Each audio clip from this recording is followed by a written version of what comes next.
অন্নপূর্ণা যোজনায় অনেক কম মানুষই টাকা পেয়েছেন, আর এমন অনেক এলিজিবল অ্যাপ্লিক্যান্ট আছেন যারা এখনও টাকা পাননি। এমনকি কিছু কিছু এলাকায় অন্নপূর্ণা যোজনায় বেনিফিশিয়ারি লিস্টও প্রকাশ করা হয়েছে।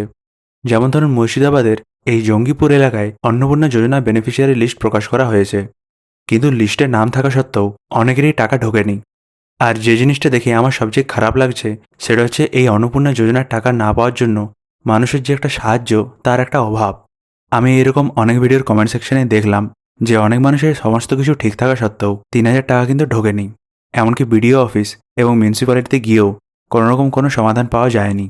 তাই এক্ষেত্রে আমার মনে হয় যারা সবচেয়ে ভালো সমাধান দিতে পারবেন তারা হচ্ছে যারা অলরেডি টাকা পেয়ে গেছেন। তাই আপনি যদি টাকা পেয়ে থাকেন তাহলে আপনি কবে অ্যাপ্লাই করেছিলেন এবং অনলাইন নাকি অফলাইনে অ্যাপ্লাই করেছিলেন সেটা একটু দয়া করে কমেন্টে জানিয়ে দিন। এতে কিন্তু অনেক মানুষেরই সুবিধা হবে। আরেকটা জিনিস যেটা এই মুহূর্তে সবচেয়ে বেশি দরকার ছিল সেটা হচ্ছে অন্নপূর্ণা যোজনার জন্য একটা ডেডিকেটেড হেল্পলাইন নাম্বার। কিন্তু এই জিনিসটা আমি কিন্তু মিসিং দেখছি।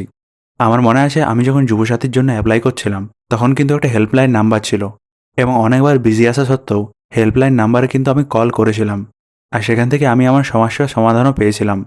যদিও এখানে সিএমও ওয়েস্ট বেঙ্গলের হেল্প ডেস্ক নাম্বার দেওয়া আছে, তবুও আমি মনে করি যে অন্নপূর্ণা যোজনার জন্য একটা আলাদা করে হেল্পলাইন নাম্বার দেওয়া উচিত, যাতে করে মানুষরা একটা ক্রেডিবল জায়গা থেকে নিজের সমস্যার সমাধান করতে পারেন। তাছাড়া অন্নপূর্ণা যোজনার স্ট্যাটাস চেকও করা যাচ্ছে না, যেটাতে মানুষের বিভ্রান্তি আরও বাড়ছে। আর মানুষ নিজে নিজেই মনে করে নিচ্ছেন যে হয়তো এই কারণে টাকা ঢুকছে বা এই কারণে টাকা ঢুকছে না।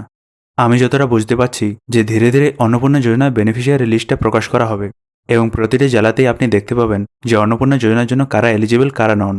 তাই বিষয়টা এখন শুধুমাত্র অপেক্ষার।